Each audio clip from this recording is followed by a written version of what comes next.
خوش آمدید دوستو۔ جیسے جیسے ہم ابرام کی زندگی کے سفر کو آگے بڑھاتے ہیں، ہمیں یہ سمجھنے کا ایک طاقتور سبق ملتا ہے کہ خدا کے ساتھ چلنے کا کیا مطلب ہے۔ یہ صرف ایمان کا پہلا قدم اٹھانے کی بات نہیں، بلکہ روزانہ خدا پر بھروسہ کرنے اور اس کی فرما برداری کرنے کا انتخاب ہے، چاہے راستہ غیر متوقع موڑ ہی کیوں نہ لے۔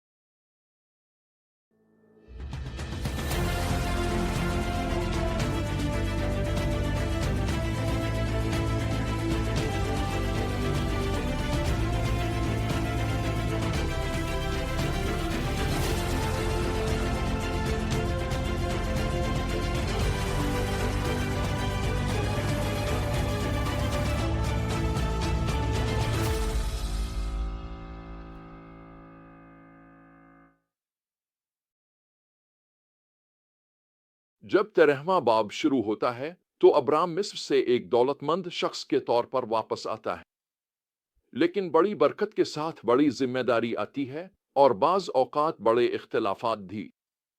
آیت 6 ہمیں بتاتی ہے کہ زمین ابرام اور اس کے بھتیجے لوط کے مال و اسباب کے لیے کافی نہ تھی۔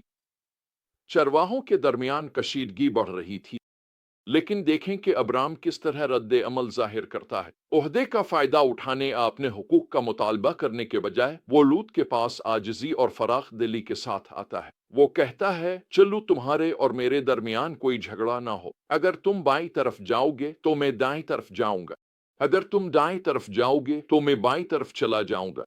پیدائش 13 8 اور 9۔ ابراہیم کا ایمان اسے ایک احساس تحفظ دیتا ہے۔ اسے یقین تھا کہ خدا اسے مہیا کرے گا، چاہے وہ کسی بھی زمین پر جا بسے۔ اسی لیے اس نے لوط کو پہلے انتخاب کا موقع دیا، جو اثار کی ایک حیرت انگیز مثال ہے اور دوسروں کے ساتھ امن سے جینے کا حقیقی مطلب دکھاتی ہے۔ لیکن لوط نے اپنی پسند کا فیصلہ اس بنیاد پر کیا کہ جو چیز ظاہری طور پر اچھی لگ رہی تھی، اس نے سرسبز و شاداب یردن کی وادی دیکھی اور سوچا، قسمت کھل گئی۔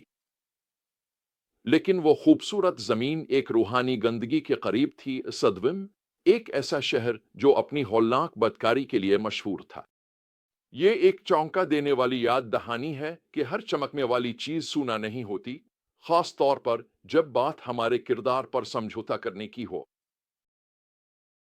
جب لوط چلا جاتا ہے تو خدا ابراہیم سے ایک حیرت انگیز وعدہ کرتا ہے، ساری زمین جو تم دیکھ رہے ہو میں تمہیں اور تمہاری نسل کو ہمیشہ کے لیے دوں گا۔ پیدائش 13 15۔ خداوند ابراہیم کو دعوت دیتا ہے کہ وہ ملک کی لمبائی اور چوڑائی میں چلے اور ایمان کے ساتھ اسے اپنا سمجھے۔ اور ابراہیم اس کے جواب میں کیا کرتا ہے؟ وہ عبادت کرتا ہے۔ وہ خداوند کے لیے ایک قربان گاہ بناتا ہے، اپنی وفاداری اور ایک سچے خدا پر اپنے بھروسے کا اعلان کرتا ہے جس نے اسے بلایا تھا۔ لیکن کہانی باب 14 میں ایک ڈرامائی موڑ لیتی ہے۔ 4 طاقتور بادشاہ اس علاقے میں جنگ چھیڑ دیتے ہیں، صدوم کو شکست دیتے ہیں اور قیدی بنا لیتے ہیں، جن میں لوط بھی شامل ہوتا ہے۔ جب ابراہیم کو یہ خبر ملتی ہے تو وہ ذرا بھی ہچکچاہٹ نہیں دکھاتا۔